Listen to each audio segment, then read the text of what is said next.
Hello mga ka-kitchen, ngayon ay magluluto tayo ngayon ng Madsbos Laham.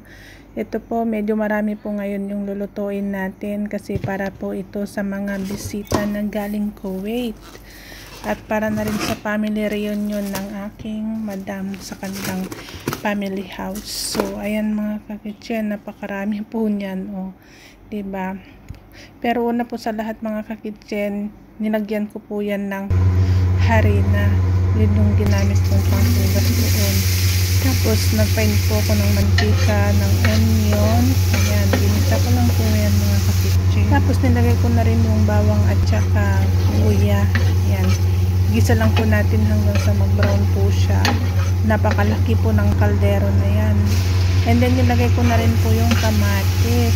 Ayan, para po maluto yung kamatis. Gisa po natin siya. Nalagyan ko na rin po ng mga barat. Yan, tomato paste, bay leaves, turmeric, at saka salt and mix barat po. Yan lang po yung nilagay ko mga kitchen.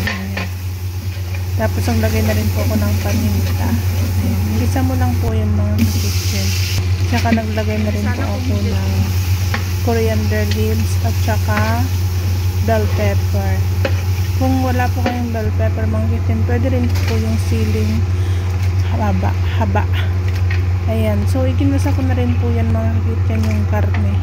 Mas masarap po kasi pag maigisa siya para kumapit po yung lasa. Ayan mga kitchen. So ihalo lang po natin siya hanggang sa medyo maluto na po siya ng konti. So ayan mga kitchen, pagpatuloy lang po natin yung paghahalo nang sa ganun ay mapantay po yung kulay po ng karne po natin. Ayan mga ka-kitchen. Tapos nagdagdag na rin po ako ng tubig. Hot water na po yung nilagay ko mga ka-kitchen. Para madali lang po siya. Naglagay din po ako ng hair. Ayan. So yun mga kitchen, ganun lang. Tapos yan, naluto na. Diba ang dami? Ang dami niyang ano. Tapos pinaibabaw ko na lang yung karne. Nag-boiled na rin ako ng egg. Prinito ko po yan mga ka-kitchen. Ayan. Tapos naglagay na rin po ako ng pickles. Ayan. So, sana po